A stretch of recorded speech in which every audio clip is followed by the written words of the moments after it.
বাগেরহাট জেলার 4টি সংসদীয় আসন পুনর্বহালের দাবিতে সর্বদলীয় কমিটির উদ্যোগে আজ সকাল থেকে সন্ধ্যা পর্যন্ত ঢাকা-খুলনা মহাসড়ক অবরোধ করেছে আন্দোলনকারীরা। আমাদের মোল্লাহাট প্রতিনিধি মাহফুজুর রহমান চৌধুরী এবং মোরেলগঞ্জ প্রতিনিধি গণেশ পাল এ তথ্য জানিয়েছেন।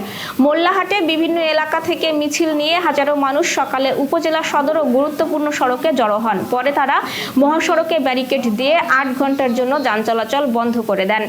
অবরোধের কারণে সকাল থেকেই ঢাকা-খুলনা মহাসড়কে সব ধরনের যানবাহন চলাচল বন্ধ থাকে। এতে দূরপাল্লার বাস, ট্রাক ও স্থানীয় পরিবহন সম্পূর্ণ অচল হয়ে পড়ে। চাকরিজীবী, যাত্রী ও ব্যবসায়ীদের ভোগান্তি চরমে পৌঁছায়।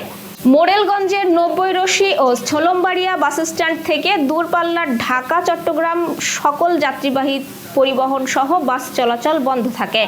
নৌপথে লঞ্চ, স্টিমার কোথাও ছেড়ে যায়নি। এ সময় সংক্ষিপ্ত পথসভাও হয়েছে। এতে বক্তৃতা করেন সর্বদলীয় সংগ্রাম কমিটির আহ্বায়ক, উপজেলা বিএনপির সভাপতি শহীদুল হক বাবলু সহ অন্য নেতৃবৃন্দ।